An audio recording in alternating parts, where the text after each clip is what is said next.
The sun has not yet broken over the eastern cliffs of Thebes.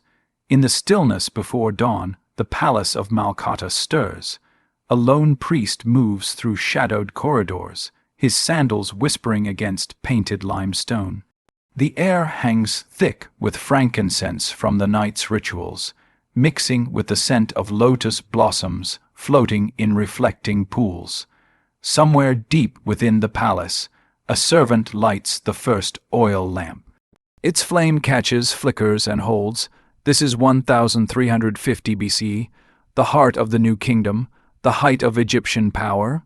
Behind these walls lives a world unknown to the farmers tilling black soil along the Nile, unknown to the soldiers guarding desert frontiers, unknown even to the priests serving in the great temples.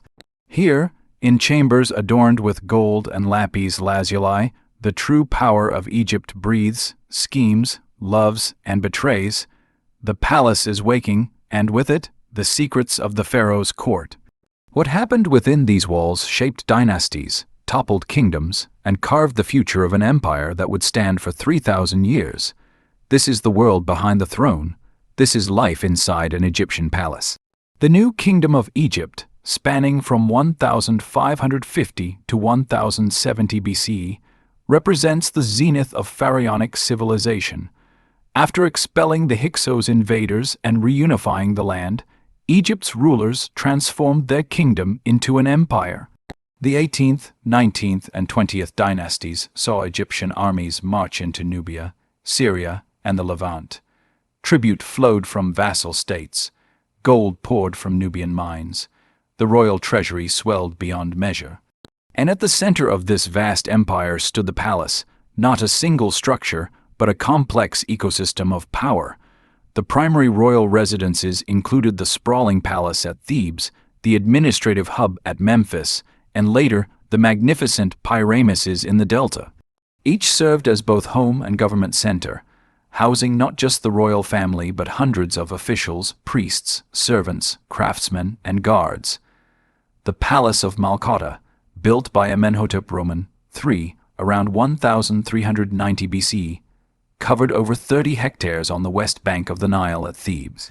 Archaeological excavations reveal a labyrinth of audience halls, private apartments, administrative offices, kitchens, workshops, and storage magazines. Walls blazed with painted scenes of nature, warfare, and divine ritual. Floors bore intricate glazed tiles. Ceilings soared on painted columns carved to resemble papyrus bundles and lotus stems. The palace was not merely a residence. It was a statement of cosmic order. Egyptian theology held that the pharaoh was the living Horus, son of Ra, mediator between gods and mortals. The palace therefore functioned as a terrestrial temple, a sacred space where divine and human realms intersected.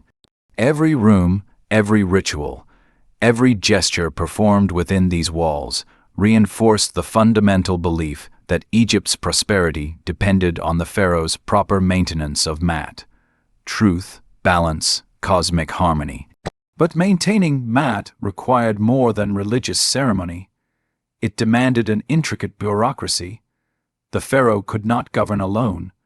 Beneath the divine, king operated a hierarchy of officials whose titles and responsibilities were carefully delineated.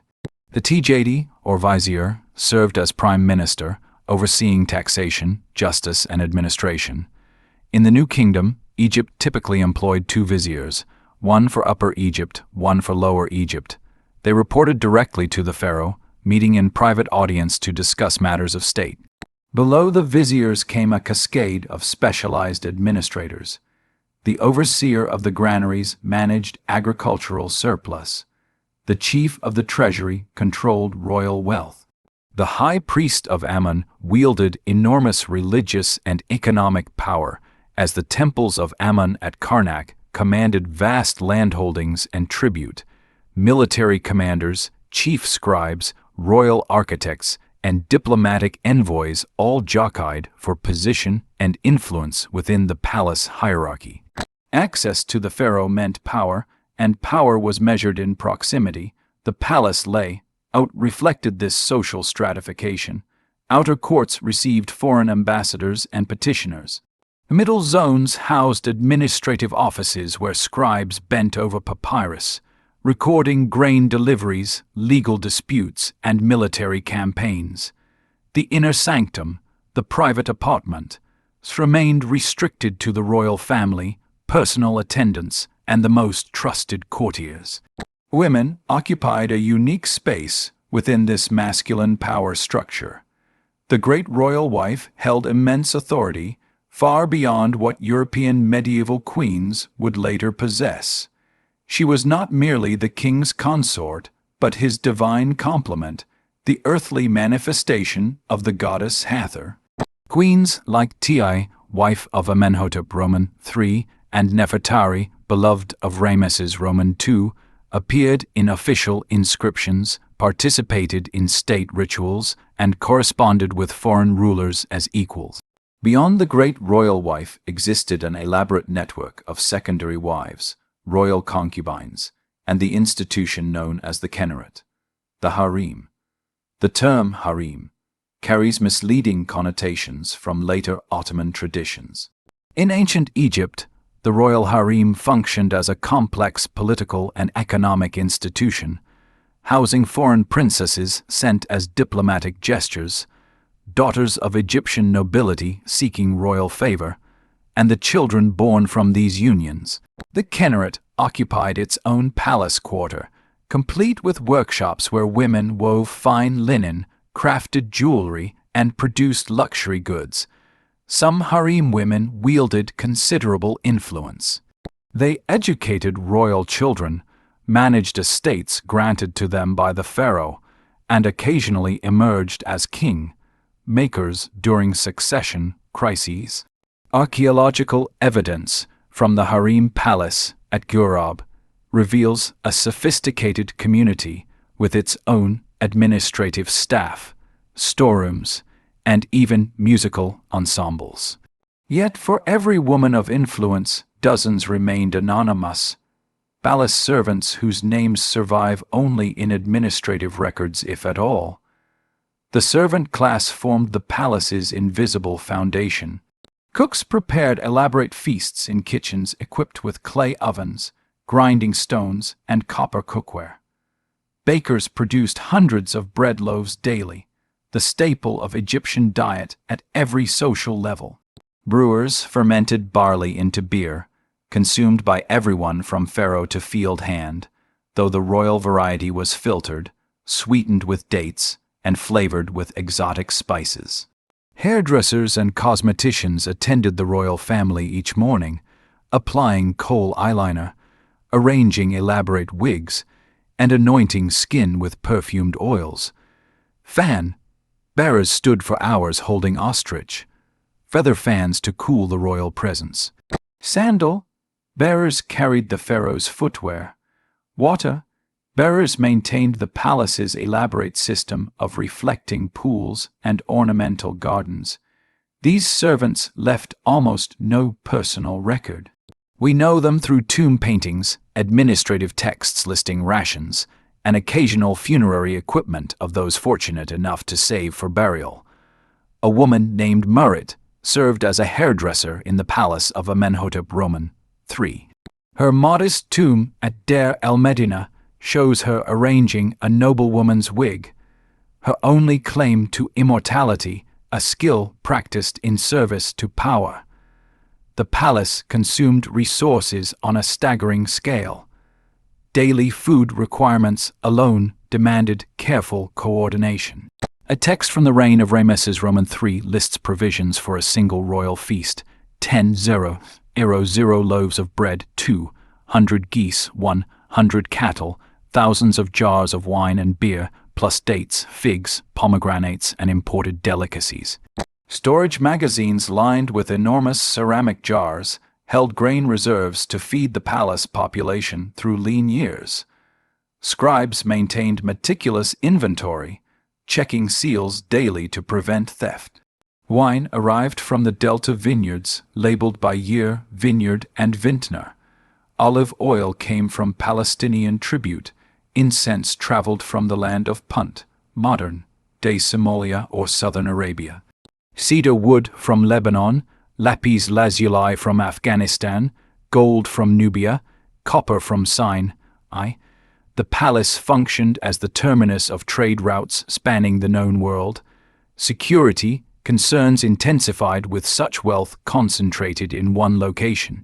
The palace guard, drawn from elite military units and foreign mercenaries, patrolled corridors day and night. Nubians, Libyans, and later Shurdan sea peoples served as royal bodyguards, their loyalty purchased through generous payment and the prestige of proximity to divine power. Guard posts controlled access points. No one entered the inner palace without proper authorization, their passage noted by vigilant scribes. Yet security could not prevent the greatest threat to any royal house, ambition from within. Palace walls witnessed whispered conspiracies, poisoned cups, forged documents, and succession plots. The smooth narrative of divine kingship promoted in temple inscriptions and royal monuments concealed a reality of intense political competition. Brothers murdered brothers for the throne. Sons rebelled against aging fathers. Queens maneuvered to place their children ahead of rivals' offspring. Officials accumulated power and wealth, sometimes rivaling the pharaoh himself in practical authority. The position of pharaoh carried immense privileges, but also crushing responsibilities. The king rose before dawn for purification rituals performed by priests in the palace's private temple. He bathed in sacred water, donned fresh linen, and received the first offerings of the day. Breakfast consisted of bread, beer, roasted fowl, and fresh fruit, though the pharaoh likely ate sparingly. Maintaining physical perfection was expected of one who embodied divine order. Morning audiences consumed hours. Foreign ambassadors presented tribute and diplomatic correspondence. Viziers reported on provincial administration, taxation, and legal matters requiring royal judgment. Military commanders sought approval for campaigns or reported from the frontiers. The pharaoh listened, questioned, and pronounced decisions that rippled across the empire. Afternoon brought respite. The king might hunt in the palace game park, practice archery, or review troops. He might spend time with his children, overseeing their education in reading, writing, and statecraft, or he might simply rest in the palace gardens, shaded by date palms, cooled by reflecting pools, entertained by musicians playing harps, lutes, and lyres. Evening summoned the court to elaborate dinners where politics unfolded over roasted meat and wine. Here alliances formed, rivalries simmered, and the next generation of palace intrigue took root. The pharaoh presided, divine yet human, all-powerful yet dependent on the elaborate machinery of court that sustained his rule. As night descended, oil lamps illuminated painted corridors, guards changed shifts, and the palace settled into darkness.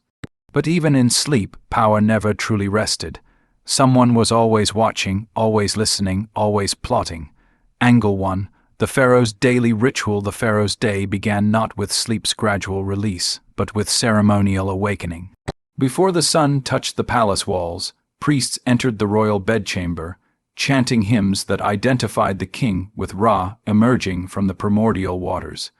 This was not merely symbolic.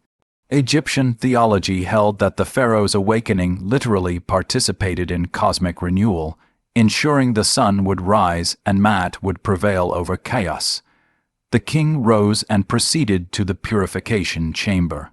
Here, priests poured water from sacred vessels over his body, water drawn from the Nile during the inundation, stored in sealed jars throughout the year.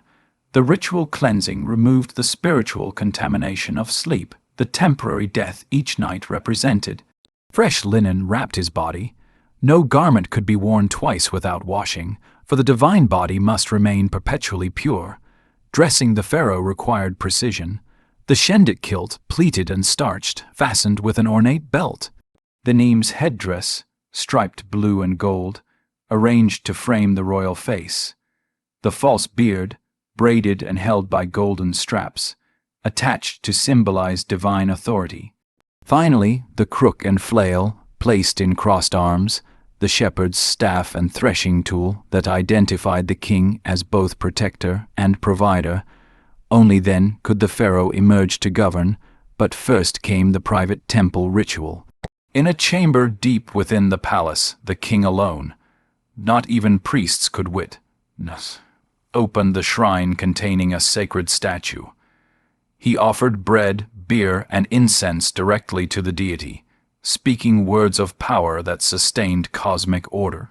This daily transaction between God and God, king, formed the theological foundation of Egyptian civilization. If the pharaoh failed to perform this ritual, the universe itself might unravel. Angle 2. The queen's power, the great royal wife wielded authority that transcended mere ceremonial presence. She was God's wife of Ammon, a title carrying genuine religious and economic power. The temples administered vast estates, controlled enormous wealth, and employed thousands of workers. The queen's voice in temple appointments and resource allocation made her a political force that even the pharaoh's highest officials had to respect. Queens like Hatshep transformed ceremonial authority into actual rule. Initially serving as regent for her young stepson Thutmose III, she eventually claimed the full pharaonic title, ruling Egypt for over 20 years. Her mortuary temple at Deir el-Bahari stands as testament to her success-terraced colonnades rising against the Theban cliffs, walls carved with expeditions to Punt and divine birth narratives legitimizing her reign. But even queens who never wore the double crown shaped succession. Ti, wife of Amenhotep III, corresponded directly with foreign kings, her name appearing in diplomatic correspondence as a recognized power. When her husband died and her son Amenhotep IV, later Akhenaten, ascended the throne, Ti's influence helped maintain stability during the early years of his revolutionary religious reforms. Royal mothers held particular leverage. The title, King's Mother, often trumped King's Wife in practical authority. When a young prince ascended the throne, his mother effectively controlled access, advised on appointments, and guided policy. Queen Ahotep, mother of Ahmose I, received military honors for her role in expelling the Hyksos, a rare acknowledgement of female martial authority. Yet queenly power remained precarious, dependent on producing male heirs and maintaining the pharaoh's favor. Secondary wives and concubines constantly threatened the great royal wife's position. A particularly beautiful or clever harem woman could rise from obscurity to bear the next heir, displacing the primary queen's children from succession. Palace intrigue, therefore, became survival strategy, and queens learned to navigate treacherous political currents with skill matching any vizier. Angle 3. Palace architecture. The palace was not a single building, but an interconnected complex designed to embody cosmic order. The great audience hall dominated the public zones, vast hypostyle space with painted columns rising like a stone forest. Here the pharaoh appeared enthroned on a raised dais, elevated above petitioners and ambassadors who prostrated themselves on polished floors. The window of appearances served specific ceremonial functions. This elevated balcony allowed the pharaoh to appear before crowds assembled in the palace forecourt, distributing gold collars to deserving officials and receiving tribute from foreign delegations. The architectural elevation reinforced divine distance. The king looked down upon humanity from a heavenly realm. Private apartments occupied the palace's innermost zones. These chambers featured painted walls showing idyllic nature scenes, birds in papyrus marshes, fish swimming through lotus pools, grapevines heavy with fruit. The decoration created an eternal garden, paradise made permanent through art. Floors bore glazed tiles in geometric patterns and naturalistic designs. One room in Amenhotep III's palace displayed tiles showing bound foreign captives. Every step the pharaoh took literally trod upon Egypt's enemies. Bedchambers remained surprisingly modest compared to public spaces. The royal bed consisted of a wooden frame with woven rope supports, elevated on lion-footed legs. Headrests of carved alabaster provided neck support in Egypt's heat.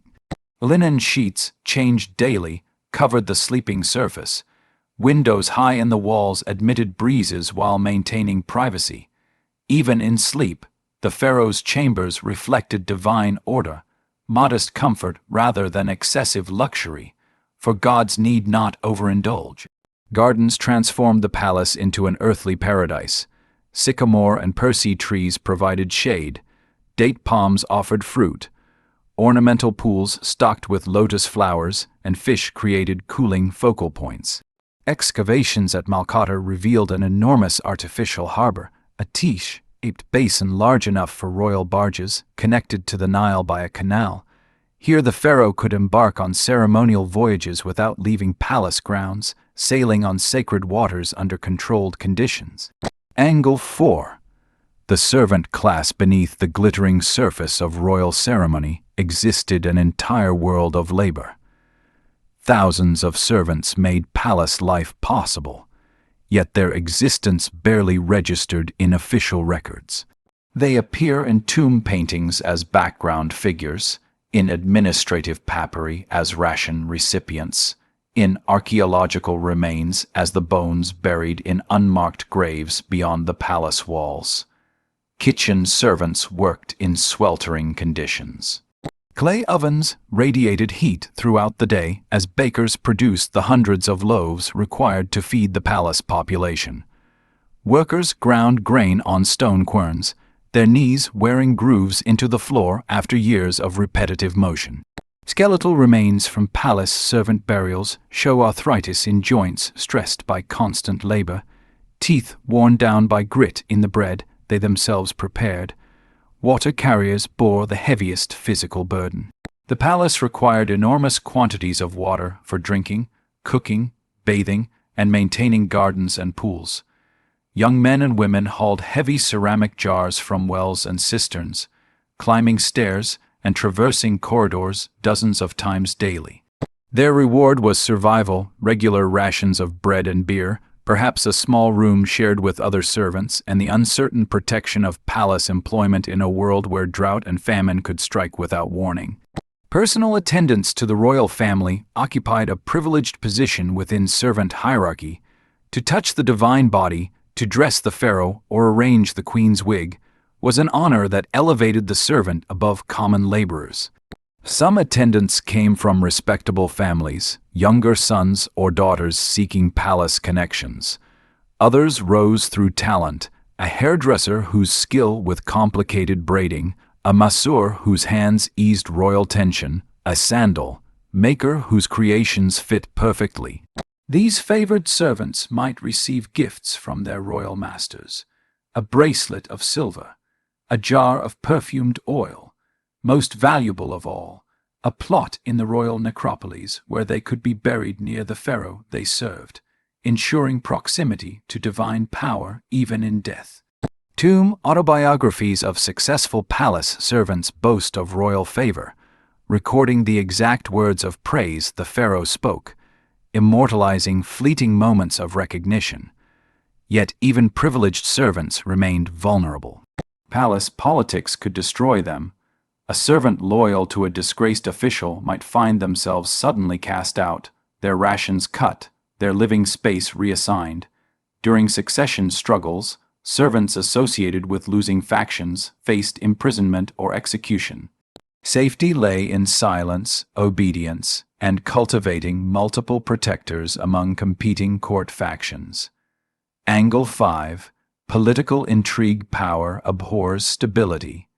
Even in periods of apparent calm, palace corridors buzzed with whispered plots and careful maneuvering. The succession created constant tension.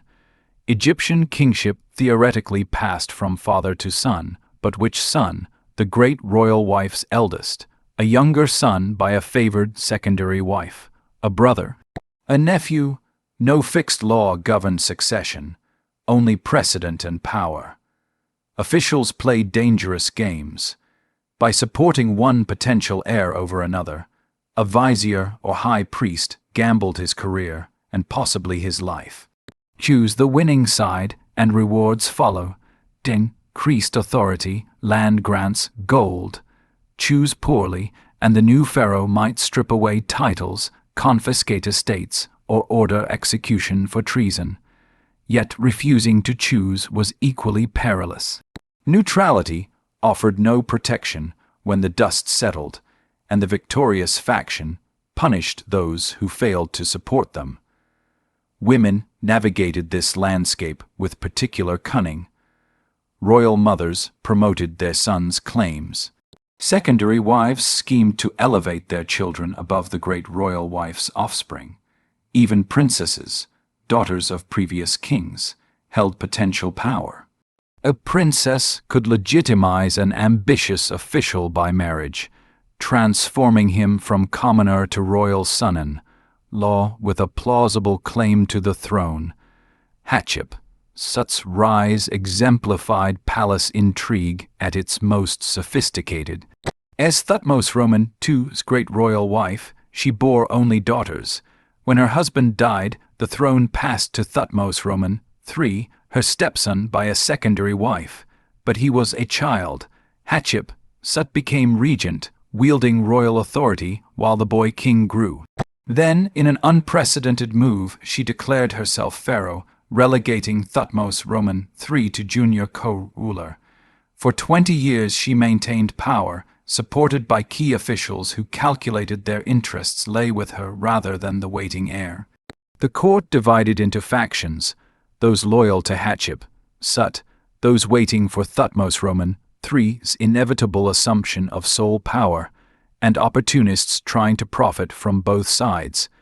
When Hatshepsut finally died, Thutmose III ruled alone for 3 decades. Near the end of his reign, he ordered Hatshepsut's name chiseled from monuments, her images defaced, her memory systematically erased. Whether this represented personal revenge or political calculation to prevent future female pharaohs from citing her precedent, the violence done to her monuments reveals the intensity of palace power struggles. Assassination remained the ultimate political tool. Poison was suspected in numerous royal deaths, though proving it across 3,000 years is impossible. A cup of wine, a portion of food, a sudden illness.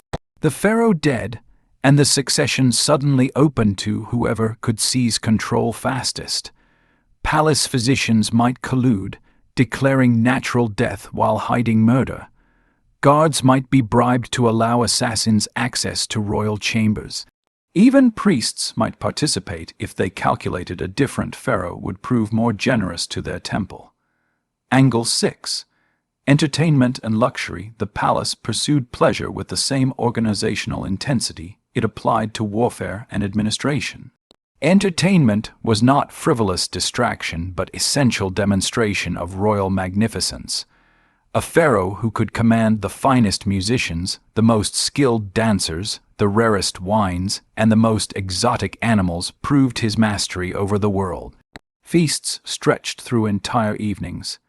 Guests reclined on carved chairs or cushions, perfumed cones of scented fat placed on their elaborate wigs. As the evening progressed and body heat melted the cones, perfume ran down faces and clothing, a luxury literally consumed.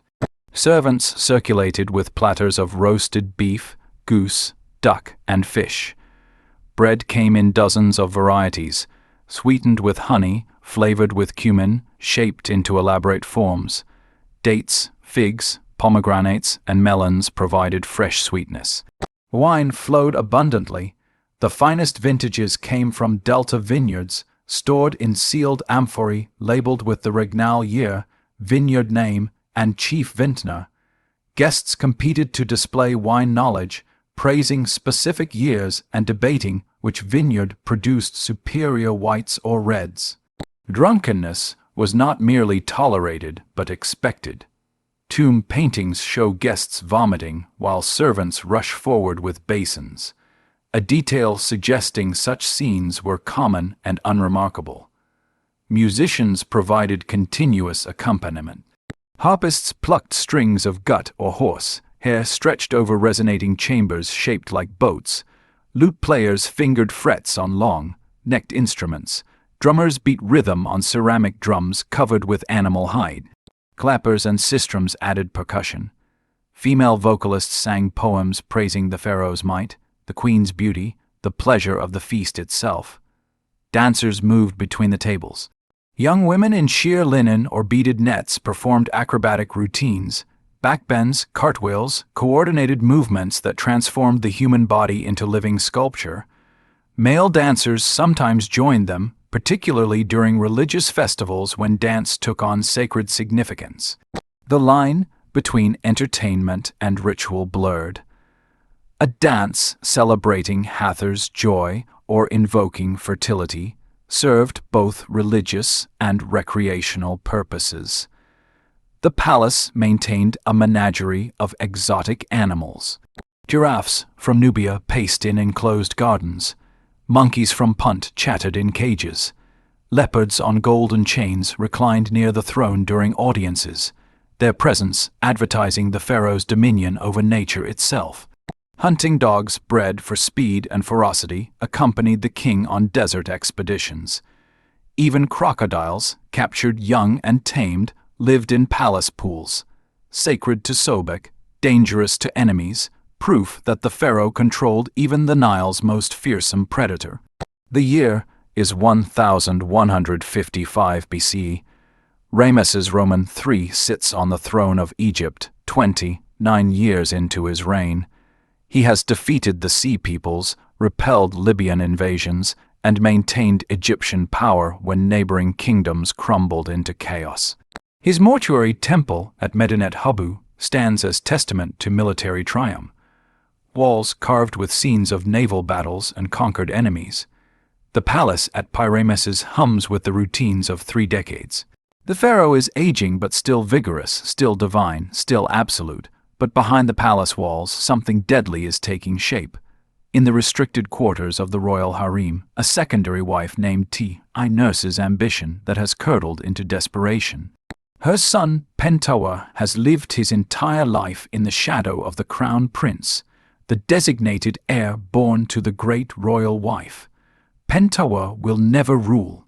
He will age within palace walls, receiving honors appropriate to a king's son, but never wearing the double crown, never commanding armies, never building monuments that will speak his name to eternity.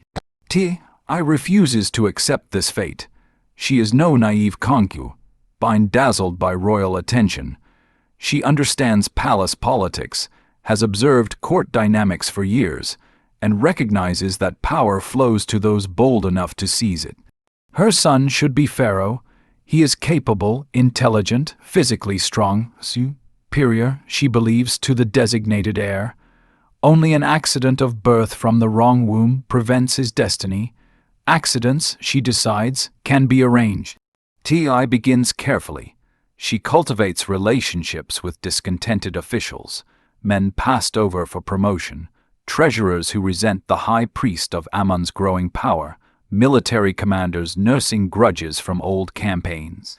She identifies palace servants loyal to her, those she has treated kindly over the years, those who might be persuaded or bribed or threatened into cooperation.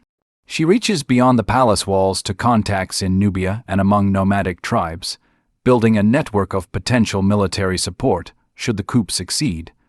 Most crucially, she recruits individuals with access to the pharaoh himself. The royal chamberlain Pebekamen becomes her co-conspirator. His position gives him intimate knowledge of the pharaoh's daily routine, when Ramesses dines alone, when guards change shifts, which corridors remain unpatrolled during evening hours.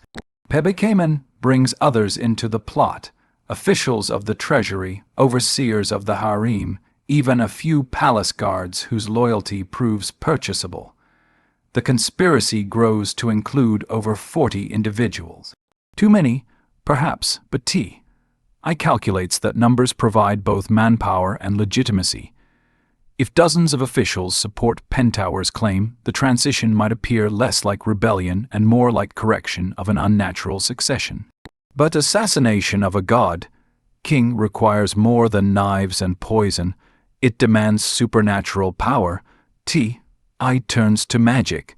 She contacts practitioners of Heka, the sacred force that animated the universe, wielded by priests in temple rituals, but also accessible to those who knew the proper spells and substances. A man named Pabes, with knowledge of magical texts, joins the conspiracy.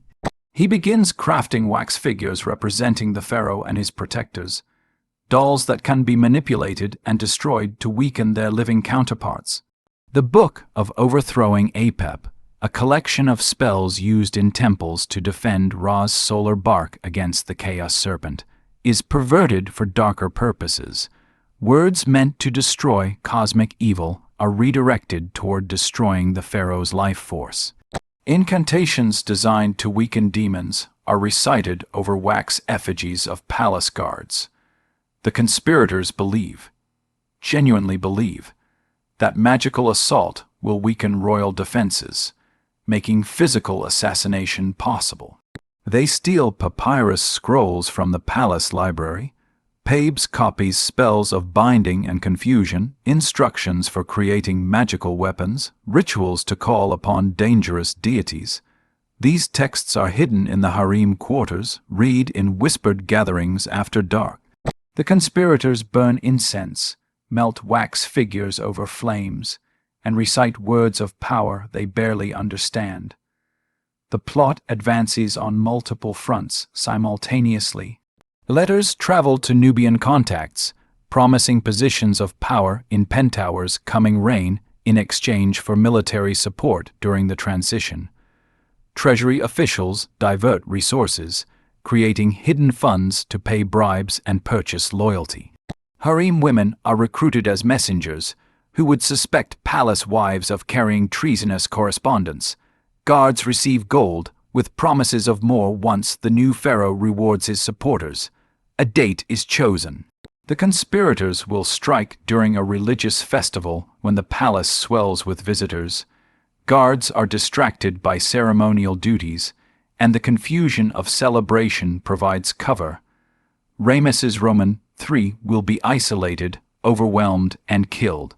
Before news spreads beyond the palace, Pentower will appear wearing royal regalia, flanked by supporting officials, declaring that the gods have chosen him to restore Maat. The plan requires perfect timing, absolute secrecy, and ruthless execution. For months, it holds together. Coordinates from the harem. Pebikemen positions conspirators in key palace locations. The magical assault continues. More wax figures melted, more spells recited, more stolen papyri consulted. The date approaches. The conspirators grow confident. They have thought of everything, but someone talks. Perhaps a minor official, nervous about execution if caught, decides confession offers better odds than rebellion. Perhaps a palace guard accepts a larger bribe to betray the plot. Perhaps servants overhear whispered conversations and report to superiors. The sources do not tell us how the conspiracy unraveled, only that it did. Ramesses Roman III learns of the threat to his life and throne. The pharaoh's response is immediate and methodical. Ramesses Roman III does not panic, does not flee, does not even increase visible security. He has survived decades of warfare, diplomatic crisis, and the constant pressures of maintaining an empire. Palace conspiracy, however shocking, demands the same strategic thinking as military campaign. He orders arrests, but carefully, not all at once. That would alert conspirators who might escape or destroy evidence. Instead, guards move at night, taking individuals quietly from their quarters. A treasury official disappears during his evening walk through the palace gardens. A harem overseer is summoned for a routine meeting and never returns. Pebikemen is seized in his own chambers, given no time to send warning. Within 3 days, all 40 plus conspirators are in custody. Ramesses establishes a special tribunal. 12 judges, drawn from the highest ranks of officialdom, but with no connection to the accused, will hear the case. The pharaoh himself will not preside. His divinity places him above such proceedings. Instead, he appoints trusted viziers and administrators to extract truth through interrogation and determine appropriate punishment. The tribunal convenes in a secure chamber of the palace. No public spectators, no priests to invoke divine judgment, just judges, accused conspirators, and the evidence. The evidence is damning. Letters are produced, bearing seals of the conspirators. Treasury records show diverted funds. Witnesses testify. Servants who carried messages, guards who accepted bribes, scribes who copied treasonous correspondence. The wax figures are displayed, grotesque effigies that represent the most shocking element of the plot. The magical attack on the pharaoh's person violates not only law but cosmic order itself. I is brought before the judges. She does not deny her role. Perhaps she recognizes that denial is pointless, or perhaps some part of her still believes her cause was just. The transcript of her interrogation, preserved in the Turin judicial papyrus, records her admission coldly. She conspired to elevate her son Pharaoh to the throne, recruited others to the cause, and facilitated communication with potential military supporters outside the palace. Her son Pharaoh faces the tribunal separately. The young man who dreamed of wearing the double crown now stands accused of treason against his own father. The judges question him about his knowledge of the plot. The papyrus does not preserve his exact words, but it records the judgment: guilty of conspiracy, guilty of accepting treasonous support, guilty of betraying the king who gave him life. Bedtime, the royal chamberlain whose intimate access to the pharaoh made the plot possible, testifies under duress. He names every conspirator, details every meeting, describes the magical rituals performed with wax figures and stolen spells.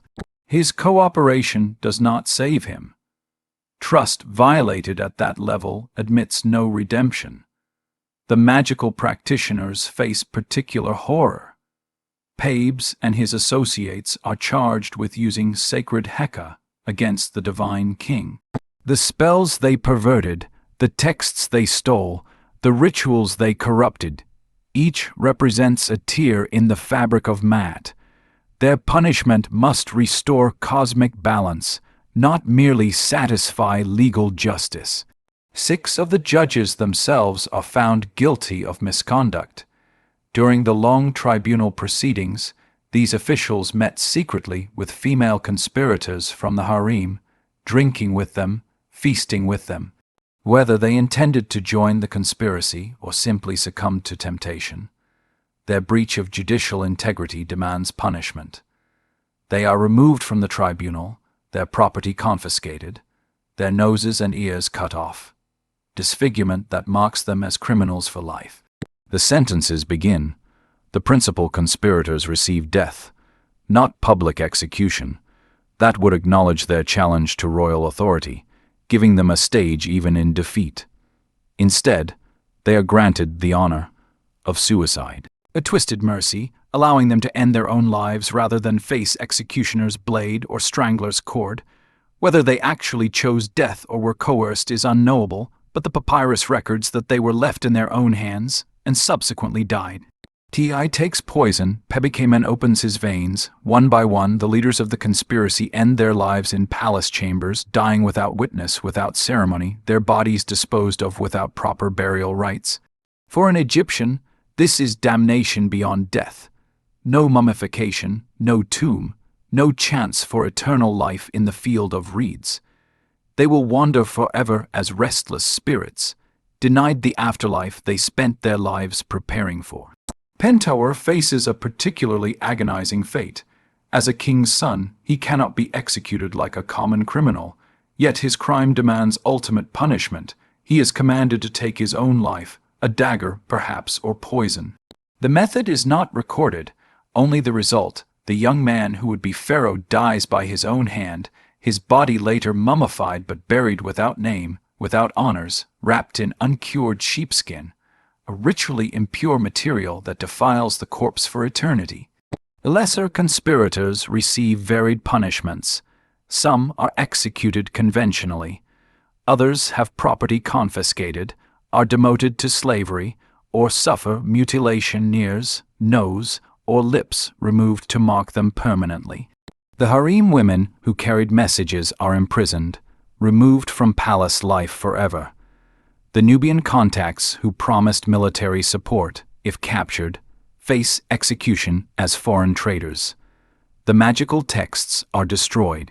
The wax figures are melted, their power dissolved. The stolen papyri are burned, their dangerous knowledge removed from circulation. Priests perform cleansing rituals throughout the palace, purifying spaces contaminated by treasonous magic. The entire process, from discovery to final punishment, takes months. The palace operates under a shadow. Officials move carefully, aware that any past association with conspirators might draw suspicion. Servants whisper in corners, speculating about who else might be arrested. The harem quarters empty as women are relocated, investigated, or simply sent away to ensure no remnant of TI's network survives. Ramesses Roman III has crushed the conspiracy completely. Justice has been served, Matt has been restored, but the pharaoh never fully recovers. Within a year of the conspiracy's suppression, Ramesses Roman III is dead. The exact cause remains debated across millennia. The official records say nothing. Pharaohs do not die from palace plots, only from the gods recalling them to the divine realm. But modern CT scans of Ramesses Roman III's mummy, conducted in 2012, reveal a deep knife wound across the throat, the kind that would have severed the trachea and major blood vessels. The cut was made from left to right, suggesting an attacker facing the victim.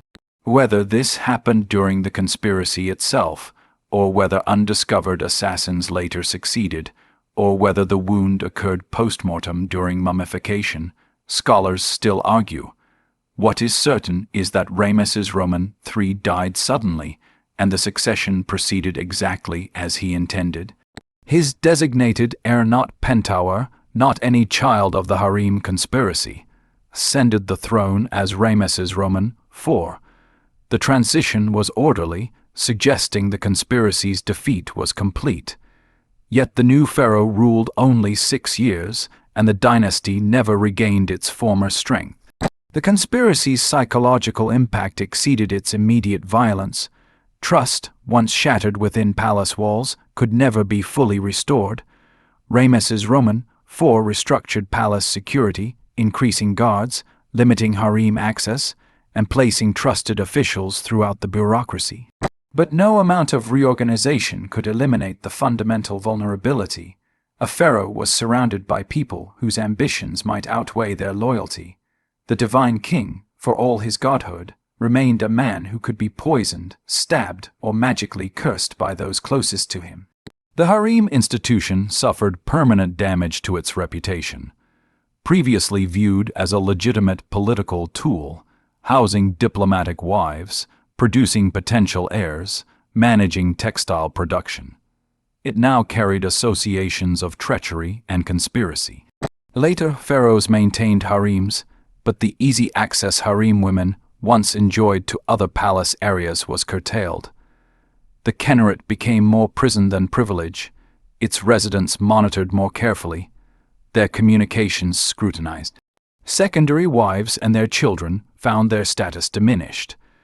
The conspiracy proved that elevating a son from outside the primary succession line invited disaster. Future pharaohs increasingly emphasized primogeniture through the great royal wife's line, marginalizing other children regardless of their capabilities.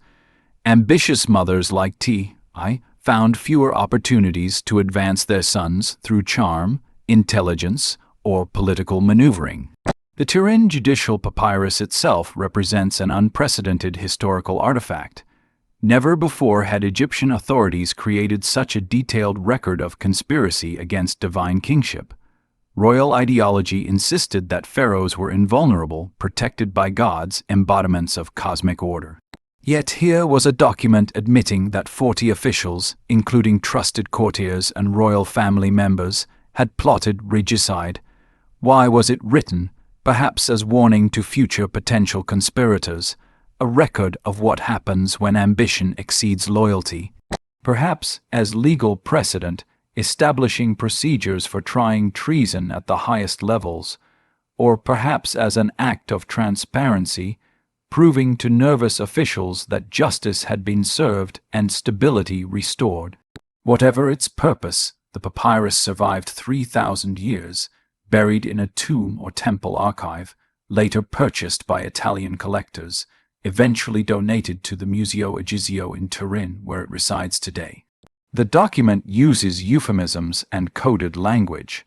Conspirators are called the enemy, or those who were hateful.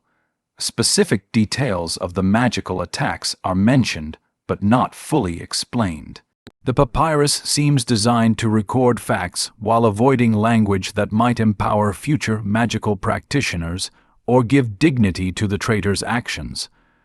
Archaeological evidence from the palace at Pyramesses shows modifications dating to this period. New guard posts appear in previously open corridors. The harem quarter gains additional walls and controlled access points. Storage areas for valuable goods, wine, oils, grain, receive reinforced doors and seal check systems, making theft or poisoning more difficult. Yet material security measures could not address the deeper problem. Palace culture had been poisoned by suspicion. Officials who previously socialized freely now hesitated to meet in private, aware that innocent conversations might be interpreted as conspiratorial. Servants wondered if their colleagues were informants. Even family members within the royal household viewed each other warily. If a secondary wife could plot against the pharaoh, what about cousins, nephews, or sisters-in-law? The administrative machinery continued functioning, but relationships that oiled that machinery, personal connections, trust networks, informal alliances, had corroded. Viziers issued orders through formal channels rather than friendly conversations. Treasury officials insisted on written documentation for transactions previously handled on verbal agreement. The palace became more bureaucratic, less personal, as everyone protected themselves through paper trails and witnesses. The conspiracy's impact rippled far beyond palace walls, weakening Egypt itself at a critical historical moment.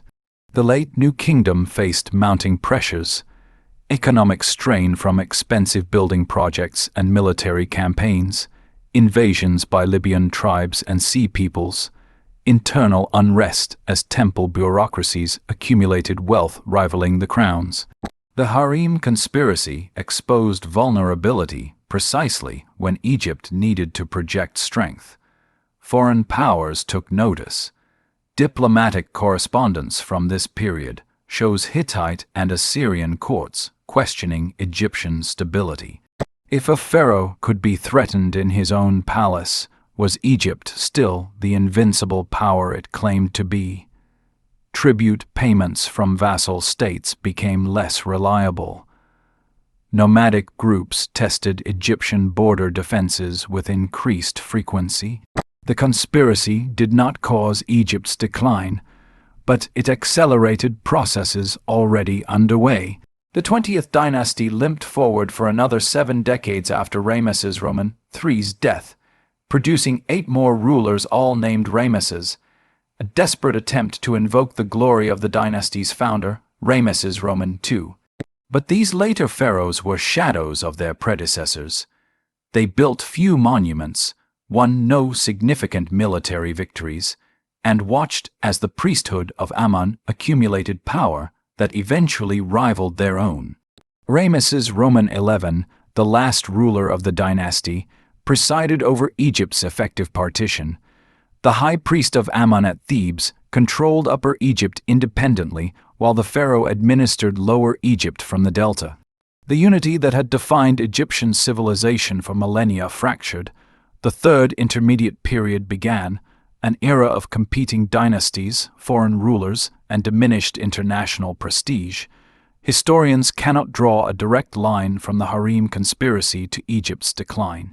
Complex civilizations fall through accumulated weaknesses, not single catastrophic failures. Yet the conspiracy represented a symbolic threshold. It demonstrated that the sacred institution of kingship, the ideological foundation of Egyptian society, was vulnerable to human ambition and betrayal. Once that psychological barrier broke, something essential was lost. Modern archaeology continues uncovering evidence of palace life from this period. Excavations at Pi-Ramesses reveal layers of construction, destruction, and modification. The palace that Ramesses III knew was built atop earlier structures and was itself later modified by his successors. Pottery fragments, textile scraps, administrative ostraka. These humble artifacts tell stories the monumental inscriptions omit. The grave of Pentawer, discovered in the late 19th century, provides haunting physical evidence of the conspiracy's outcome. His mummy, wrapped in sheepskin rather than linen, shows signs of agonal death. The corpse's contorted position suggests he died in agony, perhaps from poison, perhaps from strangulation. His mouth gapes open in an eternal scream. No name accompanied the burial. No canopic jars preserved his organs. No book of the dead guided his journey to the afterlife. He was denied every element of proper Egyptian burial, condemned to oblivion. Ti's fate after suicide is unknown. Her body was likely disposed of without ceremony, but no tomb or mummy bearing her name has been identified. She exists now only in the Turin judicial papyrus and the consequences of her ambition. A woman who tried to change history instead became a cautionary tale about the limits of power and the price of betrayal. The palace servants who participated in the conspiracy, those who carried messages or kept secrets, mostly vanish from the historical record. A few appear in later administrative documents, demoted to lower positions or assigned to harsh labor in quarries and mines. Their families suffered too. Children of convicted traitors found palace employment impossible, their fathers' or mothers' crime marking them for generations. Yet palace life continued, new servants were recruited, new officials were appointed, the harem quarters refilled with diplomatic wives and royal concubines. The machinery of power required constant feeding, and Egypt had no shortage of ambitious individuals willing to risk proximity to the throne despite the dangers it entailed. The great audience hall still echoed with petitioners' pleas. Scribes still bent over papyrus recording grain deliveries and tax assessments. Musicians still played in the gardens. Cooks still prepared elaborate feasts. The rhythms of palace existence, established over centuries, proved stronger than any single conspiracy. The institution survived even if specific individuals did not, but something had changed fundamentally. The innocence, if such a word can apply to palace politics, was gone. Everyone understood now what some had always known. The difference between God and man was slimmer than theology admitted. A pharaoh could bleed, a dynasty could fall, and the magnificent palaces, for all their painted walls and golden treasures, were built on foundations as unstable as human nature itself. Later generations looking back on the new kingdom saw Ramesses III as the last truly great pharaoh. His military victories, his building projects, his three-decade reign represented the final flowering of Egyptian imperial power. That his reign ended with a knife at his throat in his own palace, betrayed by those he trusted most, seemed a tragic but fitting symbol for the era about to close. The palaces themselves eventually crumbled. Pi-Ramesses was abandoned, its stones carted away for use in other construction projects. Malkata fell into ruin, its painted walls fading under centuries of sun and sand. Memphis dwindled from great capital to provincial town. Only Thebes maintained some grandeur, sustained by the massive temple complexes that outlasted the palaces they once served. Today, archaeologists walk through foundation stones and partial walls, reconstructing palace layouts from archaeological fragments. They find kitchens and storage magazines, throne room foundations and garden pools, the physical infrastructure of power. But the life that animated those spaces, the whispered conspiracies, the fearful servants, the ambitious queens, the aging pharaoh sensing danger, that exists only in the documentary record and human imagination. The harem conspiracy of 1155 BC remains one of history's most thoroughly documented assassination plots against a head of state from the ancient world. It reveals palace life with unusual clarity precisely because it went so catastrophically wrong. Success would have been covered up or rewritten. Failure produced the Turin judicial papyrus and the historical aftermath we can still study 3 millennia later. The palace stands now in ruins, its painted corridors open to sky, its reflecting pools filled with sand. 3,000 years have reduced magnificent architecture to foundation stones and partial walls. Yet the human drama played out within those walls remains vivid, preserved in papyrus, bone, and archaeological fragment.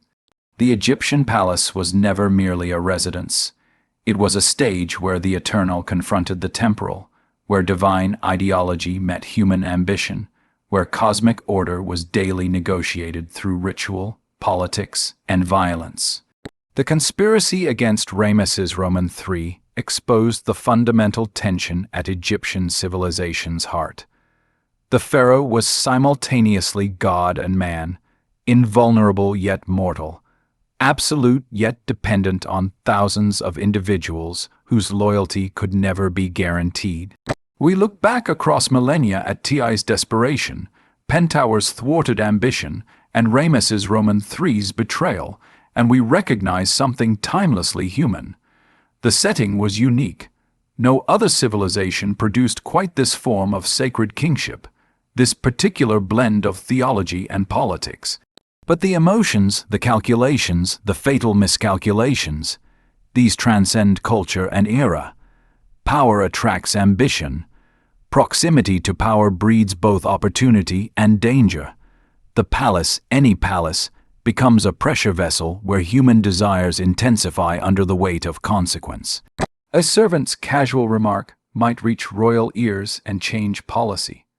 A queen's whisper might elevate one official and destroy another. A conspiracy might topple a dynasty or end with suicides and unmarked graves. The Turin judicial papyrus survives as testament to one moment when the pressure vessel ruptured. 40 people bet everything on a different future and lost.